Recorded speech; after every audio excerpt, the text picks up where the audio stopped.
کسی سے مہربانی سے پیش آنا آپ کو زندگی میں بہت آگے لے جاتا ہے۔ جب کوئی دوسرا انسان بات کر رہا ہو تو آپ اس کی بات سنتے وقت خاموش رہیں۔ اگر آپ مضبوط بننا چاہتے ہیں تو تنہا رہنے سے لطف اندوز ہونا سیکھیں۔ زندگی کی بہترین اور خوبصورت چیز آزادی ہے۔ غرور اور تکبر میں ڈوبے انسان کو نہ تو خود کی غلطیاں دکھائی دیتی ہیں اور نہ ہی دوسروں کی اچھائیاں دکھائی دیتی ہیں۔ جو چیز آپ کی نہیں ہے اسے چھوڑ دیں، اسے چھوڑنا آپ کے لیے خوشی اور فائدے کا باعث بنے گا۔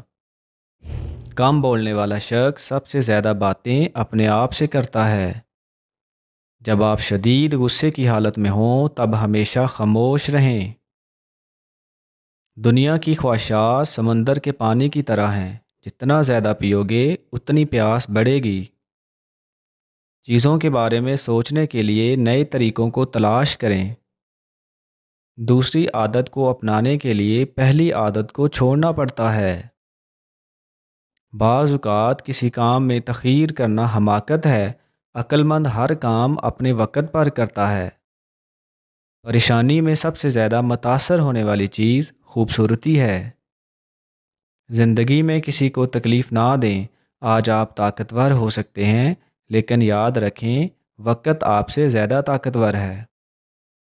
کچھ لوگ یہ نہیں سمجھتے کہ ہمیں مرنا ہے، لیکن جو لوگ اس بات کو سمجھتے ہیں وہ اپنے جھگڑے ختم کر لیتے ہیں۔ جس معاشرے میں خوف اور بھوک کا راج ہو وہاں لوگ سوچنے کی قوت سے محروم ہوتے ہیں۔ ایسے لوگوں سے دور ہو جاؤ جو کوشش نہیں کرتے، بس تقدیر کے لکھے پر یقین رکھتے ہیں۔ ایک سمجھدار انسان کسی کی بلا وجہ تنقید اور بے عزتی کو مسکرا کر ٹال دیتا ہے۔ کسی ایسی بات کو مسکرا کر نظر انداز کر دینا سمجھداری ہے جو آپ کی شخصیت کے خلاف ہو۔ کامیابی اور ناکامی کے بارے میں تب تک مکمل یقین نہیں کرنا چاہیے جب تک وہ مل نہ جائے۔ جو چیز آپ کی نہیں ہے اسے چھوڑ دیں، اسے چھوڑنا آپ کے لیے خوشی اور فائدے کا باعث بنے گا۔ کچھ لوگ یہ نہیں سمجھتے کہ ہمیں مرنا ہے، لیکن جو لوگ اس بات کو سمجھتے ہیں وہ اپنے جھگڑے ختم کر لیتے ہیں۔ خواہشات کو جائز طریقے سے پورا کرنا انسان کے کردار کو ظاہر کرتا ہے۔ اگر آپ کسی کی ہمت بڑھانا چاہتے ہیں تو اس کی تعریف کریں۔ خوش قسمت ہیں وہ لوگ جو اپنی باتوں کو سنتے ہیں اور ان پر عمل کرتے ہیں۔ سکون حاصل کرنے کے لیے اپنی سخت تربیت کریں۔ جو آپ کے لیے جھوٹ بولے گا وہ آپ کے خلاف بھی بولے گا۔